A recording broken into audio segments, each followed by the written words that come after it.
I'm Maya Rodriguez, 28 years old, and I never imagined the people who raised me could crush my heart so completely. It was Sunday dinner at my parents' house in Queens, the familiar smell of my mom's lasagna filling the kitchen. I'd been holding this secret for 3 days, my engagement ring hidden in my purse, waiting for the perfect moment. "Jake and I have an announcement," I said, slipping the modest diamond onto my finger. "We're engaged." The room went dead silent. My dad didn't look up from his phone. My mom's fork froze halfway to her mouth. Then she set it down with a sharp clink that echoed like a gunshot. "Well, don't expect us to pay for anything. You're adults now. Handle your own wedding." The words hit like ice water. 28 years old, finally found my person, and this was their reaction. My chest burned, but I smiled anyway. I'd learned long ago not to show them when they hurt me. Then my sister Chloe squealed from across the table. "Oh my God, I have news too! Brandon proposed yesterday!" She thrust out her hand, a diamond the size of a grape glittering under the chandelier. Just like that, my moment vanished. Have you ever been invisible in your own family? Share your story below and hit subscribe to see how I finally fought back. 3 days later, I'm scrolling Facebook during my lunch break in Manhattan. My heart stops. There's my mom, beaming next to Chloe, holding up one of those giant novelty checks. $50,000. The caption reads, "Nothing's too good for our princess. Dream wedding. Here we come." I stared at that screen, my sandwich forgotten. Same week, same family. One daughter gets told to handle her own wedding. The other gets a check that could buy a house down payment. The betrayal burned deeper than I ever thought possible. The golden child versus the independent one. Growing up, I was the easy daughter. Maya doesn't need help. Maya figures things out. Maya's independent. They said it like it was a compliment, but it felt like a prison sentence. When I turned 16, I got Dad's old Honda with a busted radio and stained seats. When Chloe turned 16 3 years later, she got a brand new BMW with a bow on top. "Maya's more practical," Mom explained when I stared at the gleaming car in our driveway.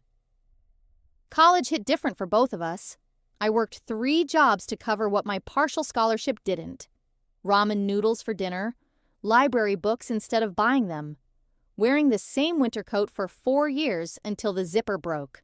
Meanwhile, Chloe got a cute off-campus apartment, weekly grocery money, and spring break trips to Cabo. "Different kids have different needs," Dad would say whenever I brought up the disparity.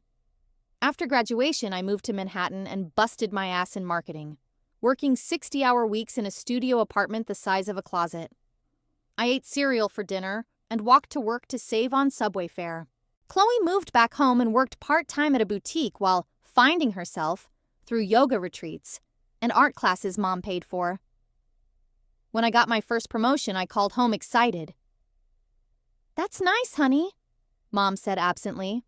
"Chloe just got her Reiki certification. We're so proud of her spiritual journey." When I finally paid off my student loans after 5 brutal years, I got a text. "Good for you." When Chloe decided to go back to school for art therapy, they paid her tuition in full and threw a "Following Your Dreams" party. I kept a mental scorecard, which sounds petty, but I couldn't help it. Every family dinner, every holiday, every achievement got measured. And every single time, Chloe's victories got parades while mine got polite nods. I convinced myself it was because I was strong, capable, the daughter who didn't need fixing. But deep down, I just wanted them to choose me for once. The phone call that shattered everything. 2 weeks after seeing that Facebook post, I was drowning in wedding vendor quotes. Everything cost more than I'd imagined. The cheapest venue still ate half our budget.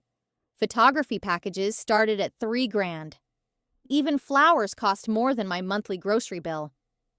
Jake and I had scraped together $15,000 over 2 years of skipped vacations and home-cooked meals.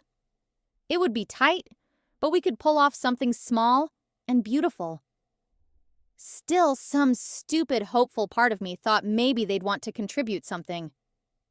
Anything. So I picked up the phone. "Hi, Mom, it's me. I was wondering if maybe you and Dad could help with some wedding costs. Even something small would—" "Maya, we already discussed this." Her voice turned sharp. "You and Jake have good jobs. You can handle your own wedding. Chloe's situation is different. She's marrying young. She needs more help getting started." "Mom, she's 25. I'm 28. How is 3 years? Don't do this, Maya! Don't be jealous. It's not attractive." Jealous. The word stung like a slap. I wasn't asking for $50,000. I wasn't asking for a fairy tale wedding. I was asking to matter. "I'm not jealous," I said quietly. "I'm asking for fairness." Life isn't fair. You should know that by now. Chloe needs our support more than you do. The line went dead. I sat in my tiny apartment staring at my wedding planning binder with its color-coded tabs and careful budgets. 2 months of work to plan a celebration that would cost less than Chloe's flowers. That's when the family group chat exploded. Aunt Patricia. "50,000! You're such generous parents!" Uncle David. "Chloe's living the dream!" Cousin Amber. "Can't wait for this wedding." I turned off my phone and opened wine at 3 in the afternoon. The engagement dinner from hell. To both our daughters and their new chapters. Dad raised his glass at Marcello's, the fancy Italian place they'd reserved for our joint celebration. For exactly 12 minutes, I let myself hope this would be different. That finally, we'd be treated as equals. Then Grandmother Rose leaned toward Chloe. "Tell me about this wedding, dear. Your mother showed me the most gorgeous venue photos." And just like that, it became the Chloe show. Her dress appointment at Kleinfeld, her photographer who'd shot celebrity weddings, her venue that used to be a Gilded Age mansion, her honeymoon in Paris, also courtesy of Mom and Dad. "The florals alone are costing $8,000, Mom gushed. "But you only get married once." "Maya!" Aunt Patricia finally turned to me after an hour of Chloe worship. "Where are you having your ceremony?" The entire table went quiet. Every face turned toward me like spotlights. I felt exposed, small, budget-conscious in all the wrong ways. "We're looking at a few places," I said carefully. "Probably somewhere smaller, more intimate." The silence stretched like taffy. "How quaint," Grandmother Rose said, the way you'd compliment a child's crayon drawing. "Small weddings are so meaningful," Chloe added, trying to help but making it worse. "I think Maya's being smart," Uncle David jumped in. "These big productions are just showing off." "Well," Mom's voice got that edge. "We believe in celebrating properly. Some things are worth the investment." The implication hung there like smoke. Some things, some daughters, were worth investing in. I excused myself to the bathroom and cried into paper towels for 5 minutes. When I returned, they were scrolling through photos of Chloe's cake tasting. "4 tears," Mom was saying. "Look at those sugar flowers." I smiled and nodded for the rest of dinner, but something fundamental had cracked inside me. I was done pretending this was normal. The private confrontation that changed everything. The next morning, I drove to their house in Queens. I needed answers. I needed them to explain, in words that made sense, why one daughter was worth $50,000 and the other was worth a lecture about self-reliance. I found them in the kitchen, Mom making Sunday pancakes, Dad reading the paper like nothing had happened. "We need to talk," I said, skipping pleasantries. Mom's spatula froze mid-flip. "Maya, if this is about money again..." "Yes, it's about money. It's about Chloe getting $50,000 while you tell me to handle my own. Explain how that's fair." Dad folded his newspaper with deliberate precision. "Sweetheart, we're not keeping score. Each daughter gets what she needs." "What she needs?" I laughed, but there was no humor in it. Chloe needs 50 grand for one day, but I don't need any help at all? You've always been capable, Mom said, turning back to the stove. Independent. You've never needed us the way Chloe does. So I'm being punished for being independent? You're not being punished, Dad said coldly. You're being treated according to your capabilities. Chloe needs more support. She's 25. When I was 25, I was eating ramen and working 3 jobs. Different circumstances, Mom shrugged, and that casual gesture made me want to scream. Different love? The accusation hung in the air like a challenge. Mom turned around, spatula still dripping. How dare you suggest we love you girls differently? Then explain it. Explain how love works on a sliding scale. For a moment, something flickered in her face. Recognition, maybe guilt. I held my breath. Look, she said finally, maybe we can help with your dress. $500 should cover something nice. $500. 1% of Chloe's gift. Do you hear yourself? I asked quietly. You just offered me 1% of what you gave her. Don't raise your voice in this house, Dad snapped. We don't owe you anything. We raised you, fed you, sent you to college. On scholarships I earned. I paid for everything else myself. And look how successful you became. You're independent, capable. I'm also your daughter. The words exploded out of me. I'm your daughter too. Mom set down the spatula and looked at me with something cold and calculating. Maya, she said slowly, you've always been strong, the one who could handle things. Chloe's different, sensitive. She needs our protection, our investment. Investment. The word tasted bitter. Is that what love is? An investment portfolio? Sometimes yes, Dad said quietly. We invest where we see the best return, where our help makes the most difference. There it was. 28 years of truth laid bare. I wasn't worth investing in because I didn't need rescuing. I was self-sufficient, so I was forgotten. I have to go, I said, grabbing my purse. Maya, don't leave like this, Mom called. But I was already walking out, and for the first time in my life, I wasn't going to be the one to fix things. Extended family takes sides. Within hours, the family network was buzzing. Uncle David called first. Maya, I'm sorry about what happened. Your Aunt Patricia thinks you're overreacting, but I've been watching this for years. It's not right. Cousin Amber texted, both weddings are exciting. Can't we all just be happy? But the real bomb came from Uncle David later that night. Your parents borrowed $20,000 from your grandfather for Chloe's wedding. They didn't even have the full amount.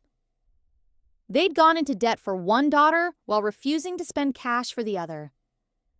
Thanksgiving was 3 weeks away, and I could already feel the battle lines being drawn. Team Maya versus Team Chloe. Team Fairness versus Team Tradition. For once, I wasn't going to be the peacekeeper. The bridal shop breaking point. 2 weeks later, Chloe called crying. Maya, I need you at my dress appointment. Mom's being so intense and I need my sister there. Against every instinct, I said yes, because despite everything, I loved her. Kleinfeld Bridal was every little girl's fairy tale. Crystal chandeliers, champagne service, consultants treating every bride like royalty. We had a private suite with Mom, Chloe, and Mrs. Chen, Brandon's mother. Maya, Mrs. Chen hugged me warmly. Congratulations on your engagement, too. At least someone remembered I existed. The consultant brought out dress after dress, each more elaborate than the last. Beading, silk, trains that needed assistance to carry. Every gown cost more than my entire wedding budget. This one's perfect, Mom breathed as Chloe emerged in silk and crystals. How much? This piece is $4,000, the consultant said apologetically. Done, Mom said, without blinking. $4,000. For one dress. For one day. Mom, it's so expensive, Chloe protested weakly. Nothing's too expensive for my baby, Mom said, her face lighting up in a way I'd never seen it light up for me. Money's no object for our Chloe. I excused myself to splash cold water on my face, trying to hold it together. When I returned, they were discussing shoes. Maya, the consultant turned to me brightly. When's your special day? Shopping for a dress too? Oh, Maya's doing something small. Chloe jumped in. Really intimate and meaningful. So much more romantic. The consultant's smile went plastic. How lovely. That's when I heard it. Mom talking quietly to Mrs. Chen while Chloe changed. We invest where it matters, she was saying. Chloe's wedding is about family legacy. Maya's always been practical. She understands. Family legacy. I understood perfectly. I wasn't part of it. I walked over to Chloe, radiant in her $4,000 dream dress. You look beautiful, I told her, and meant it. Thanks. I can't believe this is happening. Neither could I. I pulled out my phone and texted Jake. Emergency meeting tonight. The nuclear option. That night, Jake and I sat surrounded by wedding planning materials that suddenly felt like evidence of my stupidity. I can't do it, I told him. I can't plan a wedding knowing they'll compare it to Chloe's $50,000 production. I can't pretend everything's fine when it's not. Jake took my hands. What do you want to do? I looked at our budget, our venue deposit, our careful plans for a small but beautiful day. Then I looked at my laptop, open to our savings account. I want to take our wedding money and put it toward a house down payment. Move somewhere new. Start fresh. What about the wedding? City Hall. Just us and whoever actually wants to celebrate us. And your family. They made their choice. Now I'm making mine. The next morning, I canceled our venue. Lost the deposit, but I didn't care. Then I opened Facebook and typed the post I'd been writing in my head for weeks. This week, I learned I'm worth exactly $0 in wedding support, while my sister received $50,000. The math of love, everyone? For those asking about wedding plans, we're keeping it simple, surrounded by people who choose to celebrate us. Sometimes the most meaningful celebrations don't require your parents' investment. I attached the screenshot of Mom's post, the one with the giant check, and hit share. Then I turned off my phone and went for a walk. The social media explosion. 24 hours later, I finally turned my phone back on. 73 missed calls. 46 texts. My post had been shared over 3,000 times. The comments were a battlefield. Some defending my parents. Family business should stay private. Others sharing their stories. This happened to me too. Extended family choosing sides. Strangers debating fairness. Uncle David's comment stood out. About time, someone said what we've all been thinking. Grandmother Rose called, crying. I had no idea, sweetheart. I thought they helped both you girls. My parents' messages started angry and grew desperate. Delete that post right now. You're embarrassing us. This is nobody's business. Finally, Mom called, sobbing. Maya, please come home. Let's fix this. There's nothing to fix, Mom. You showed me exactly where I stand. We'll help with your wedding. $10,000. Too little, too late. I don't want your money, I said quietly. I wanted your equality, your recognition that I matter too. But you can't buy that now. Maya, I'm not coming to Chloe's wedding. I won't stand there pretending while surrounded by $50,000 of evidence that I don't matter. You're being dramatic. I'm being honest. For the first time in 28 years. I hung up and didn't answer when she called back.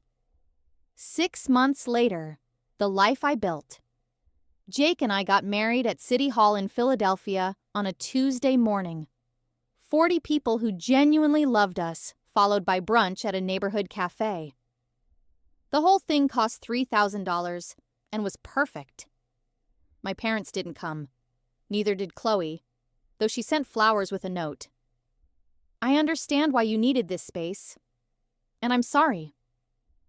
Uncle David walked me down the aisle. Grandmother Rose flew in from Florida and gave a speech about being proud of my strength. But this time, it didn't feel like consolation prize. We used our remaining savings for a down payment on a row house in Philadelphia. My company let me work remote, and Jake found a startup job that paid better than New York. For the first time in my adult life, I wasn't exhausted, wasn't stressed about money, wasn't constantly measuring myself against impossible standards. Meanwhile, Chloe's wedding became a disaster movie. Venue problems, vendor issues, family drama. The social media backlash had damaged my parents' reputation. Friends started asking uncomfortable questions about favoritism. But, more than that, Chloe was struggling without the constant safety net. She started therapy to deal with what her counselor called learned helplessness. 3 months after her wedding, she called. Maya, I owe you an apology. I never realized how differently they treated us. I thought that was just normal. It's not your fault, I said, and meant it. I want to earn back being your sister, not just expect it because we're related. It was a beginning. 1 year later, the math of love. I'm writing this from the front porch of our Philadelphia row house, watching Jake plant tomatoes in our tiny garden. We're hosting a housewarming party next month, the kind where everyone brings something because they want to be part of it. My career took off in ways it never could have in New York. Jake's startup went public last month. We have friends who choose us, not people obligated by DNA. Chloe and I text regularly now. She's learning to navigate life without constant rescue, and it's hard. But she's growing. She even asked for budgeting advice last week. My parents sent a Christmas card with a generic message. No call.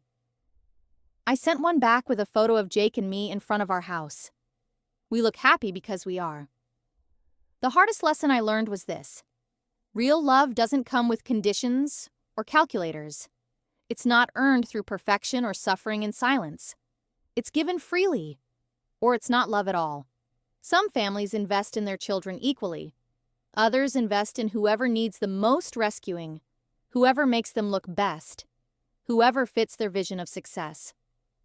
I stopped waiting for the second kind to become the first. When someone shows you through their actions, through their wallet, their attention, their priorities, who you are to them, believe them. Then decide who you want to be to yourself.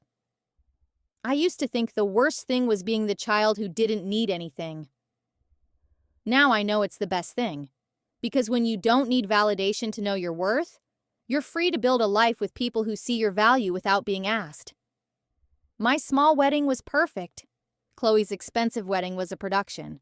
But more importantly, my small life is full, and I chose every person in it. Sometimes the best inheritance your family can give you is teaching you that you never needed their approval in the first place. Have you been the practical child? The one expected to understand? Need less? Take whatever's left? Drop your story below. You deserve equal love, not equal disappointment. Share this if you know someone still waiting for fairness in a family that plays favorites. Your feelings are valid, and you're not alone.